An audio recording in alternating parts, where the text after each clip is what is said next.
परमात्मा पूर्ण ब्रह्म सारी सृष्टि के रचनहार कुल मालिक कबीर साहब, कबीर देव, परम अक्षर ब्रह्म, ये हमारे सबके पिता हैं, ये हमारे जनक हैं। अपने के लिए अपने ही दुखी हुआ करते हैं।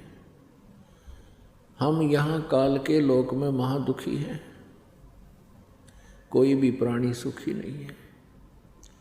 लेकिन हमने इस झूठे सुख को सुख मान रखा है। परमेश्वर कबीर जी याद दिलाते हैं कि इस झूठे सुख को सुख है ये मान रहा मनमोद, ये सकल चबीना काल का, कुछ मुख में कुछ क्रोध। ये सब संसार काल आहार है। इस काल भगवान को 21 ब्रह्मांड के स्वामी को श्राप लगा हुआ है 1 लाख मानव शरीरधारी प्राणियों के नित आहार करने का। इस स्थूल शरीर के अंदर एक सूक्ष्म शरीर है। उस सूक्ष्म शरीर के अंदर हम एक जीवन में जितना भी आहार करते हैं और जितने भी हम व्यसन विकार करते हैं, उन सब का सूक्ष्म अंश समा जाता है। उस सूक्ष्म शरीर को एक बहुत बड़ी पत्थर की शिला है, स्वयं प्रज्वलित है, और उसके ऊपर ये भून कर खाता है।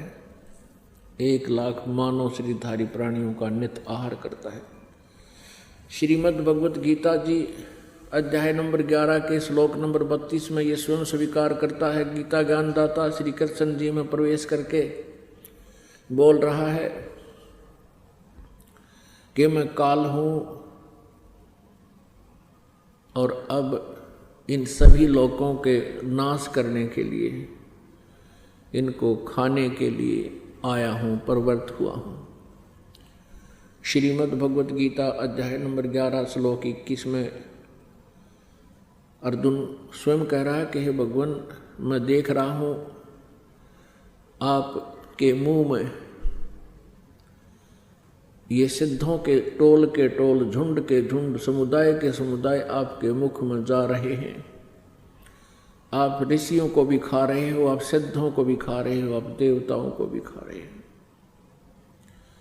और ये पूरा संसार आपके मुख में समा रहा है। कुछ आपकी दाढ़ों में लटके हुए हैं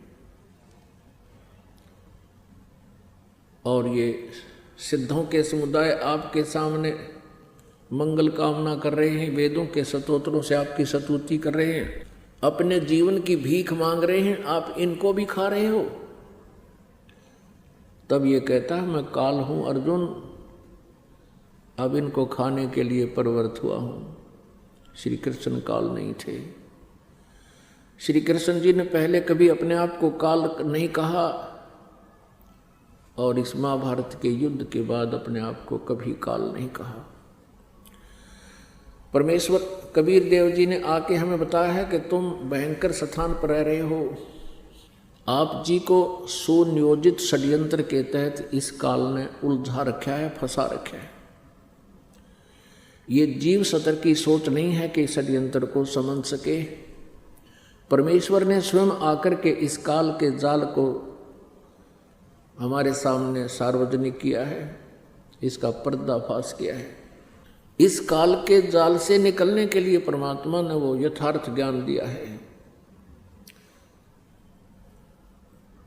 सतलोक जाने के लिए अर्थात आध्यात्मिक साधना करके परमेश्वर का लाभ प्राप्त करने के लिए सबसे पहला जो नियम है, गुरु होना चाहिए। वक्त गुरु हो और पूर्ण ज्ञान हो, सतनाम हो और सार नाम हो।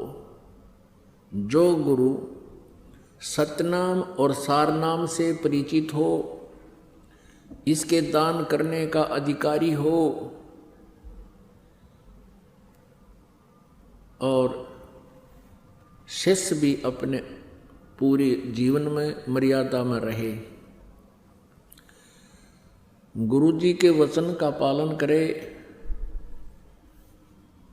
वो हंस आत्मा सतलोक चला जाएगा, जहाँ जाने के बाद इसको फिर लौटकर इस संसार में आना नहीं पड़ता।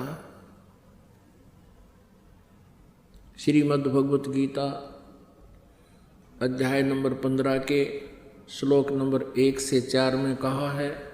श्लोक नंबर 1 में बताया है कि तत्वदर्शी संत की क्या पहचान है। गीता ज्ञानदाता ने चौथे अध्याय के 32वें श्लोक में कहा है कि अर्जुन, मैंने अभी आपको अध्याय नंबर 4 के श्लोक 25 से लेकर 31 तक में जो कुछ भी बताया कि कोई देवताओं की पूजा करता है, कोई स्वाध्याय ही करता है, कोई प्राण अपान की क्रिया को ही करता रहता है, कोई तीक्ष्ण अहिंसा व्रतों का पालन करता है, और कोई किसी प्रकार से कोई हवन कोई यज्ञ करता है, कोई हवन यज्ञ करता है। तो ये सभी यज्ञ अर्थात यज्ञ मीन धार्मिक अनुष्ठान साधनाएं, सभी व्यक्ति अपनी अपनी साधना को पाप नाशक जानकर करते हैं। यदि इनको ये पता लग जाए कि साधनाएं ठीक नहीं है तो फिर कोई नहीं करे। इसलिए गीता जी अध्याय नंबर 4 के श्लोक नंबर 32 में कहा कि जिन साधनाओं के विषय में, जिन यज्ञों अर्थात धार्मिक अनुष्ठानों के विषय में अभी जानकारी दी है, इससे अन्य यथार्थ जो भक्ति मार्ग है, यज्ञों की जानकारी है, यज्ञ माने धार्मिक अनुष्ठानों की जानकारी है, वो सच्चिदानंद घन ब्रह्म की वाणी में विस्तार से कहा है। वो तत्व ज्ञान है। इन्होंने अनुवादकर्ताओं ने यहाँ त्रुटि की है, मिस्टेक कर रखी है। मूल संस्कृत में ब्रह्मणे मुखे एक अक्षर है, ब्रह्मणे मुखे। इन्होंने ब्रह्मणे मुखे का अर्थ कर रखा है वेद की वाणी। नहीं, ब्रह्मणे माने सच्चिदानंद घन ब्रह्म यानी परम अक्षर ब्रह्म। मुखे माने उसके मुख के द्वारा उच्चारित उस वाणी में, उस अमृत वाणी में है। ये धार्मिक अनुष्ठानों की जानकारी विस्तार के साथ कही गई है, वो तत्व ज्ञान है। उस ज्ञान को तू तत्वदर्शी संतों के पास जाकर समझ, चौथे अध्याय के 34वें श्लोक में। और वो तत्वदर्शी संत तुझे उस परमात्म तत्व का ज्ञान कराएंगे। अब गीता ज्ञानदाता अपने से अन्य किसी अन्य परमात्मा के विषय में जानकारी के लिए यहाँ कह रहा है। उसके लिए बताया 15वें अध्याय के एक श्लोक में कि जो उल्टे लटके हुए संसार रूपी वृक्ष की सभी पार्ट्स, सभी विभाग बता दे। जड़ कौन भगवान है, तना कौन है, डार कौन है, शाखा कौन, पत्ते क्या है। सवेदवित वो वेद के तात्पर्य को जानने वाला है, अर्थात वह तत्वदर्शी संत है। परमेश्वर स्वयं आते हैं। कबीर देव जी, कबीर साहब, वो काशी वाले धानक, वो काशी वाले दुल्हा, प्रत्येक युग में आते हैं। वो पूर्ण ब्रह्म है, परम अक्षर ब्रह्म है। वो स्वयं ही आकर के यहाँ एक तत्वदर्शी संत की भूमिका करते हैं और एक नेक नागरिक की भूमिका भी वही करते हैं।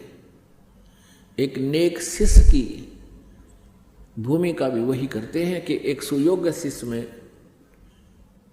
कैसी क्वालिटी होनी चाहिए, कैसी विनम्रता होनी चाहिए, कैसे सद्गुण होने चाहिए, कैसे विकार रहित होना चाहिए।